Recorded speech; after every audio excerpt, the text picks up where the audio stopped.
At the same time, Lin Yo's call was picked up and Hee Jae-kun's voice was heard saying, "What's up?"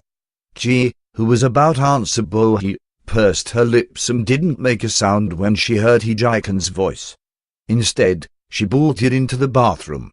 The moment the doors shut, Ji heard the muffled sound of Hee Jae-kun's voice, "Is everyone back in your dorm?"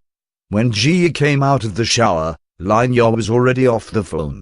Every one of her roommates had a cup of milk tea in their hands and were chattering non-stop.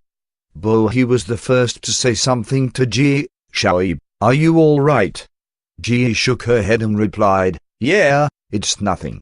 I wasn't paying attention and accidentally tripped." "Oh, okay." Bo-hee then pointed at Ji's table and said, "Shaoib, your milk tea is ready over there." Tang Hwa replied, "Xiaoyao's boyfriend brought it over just now." "Xiaoyao's boyfriend? Hee Jae-kun?" So, before Ji got into the bathroom, this was what Hee Jae-kun meant by his question to Lin Yo. He wanted to treat everyone in her dorm to milk tea. Ji left Lin Yo with the word of thanks. To avoid raising suspicion, she carried her milk tea with her to bed, but eventually put it down by her bedside, untouched. The other three continued to chat while drinking their milk tea. Their conversations were all about Lin Yo's new boyfriend. "Xiaoya, your boyfriend is so nice." "Yeah.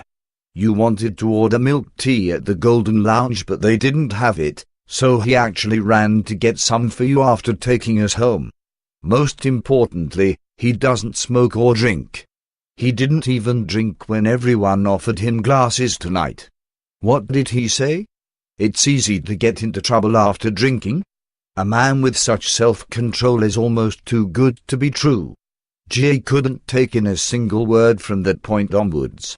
Her mind was filled with the words, "It's easy to get into trouble after drinking."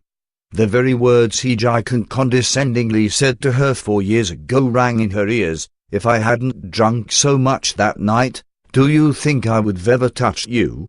It felt like something had pierced the deepest part of Ji's heart as her face started to turn pale from agony.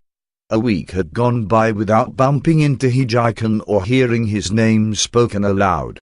On the weekend, Bo-hee and Tang Hwa went shopping, so Ji and Lin Yo were the only two left in the dorm.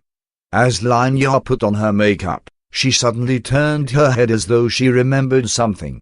She looked over at Ji on the bed who was reading a book and said, "Shaoib, I remember you saying you studied senior high in Sukhon, at a high nevertheless. Hee Dae-jwan also studied at a high in Sukhon. Did you and Hee Dae know each other back then?" People were allowed to visit B-film dorms during the day.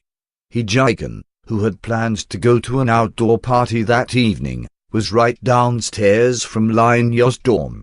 He wanted to give Lin Yo a call to ask her to come down when he realized his phone had turned off due to no battery.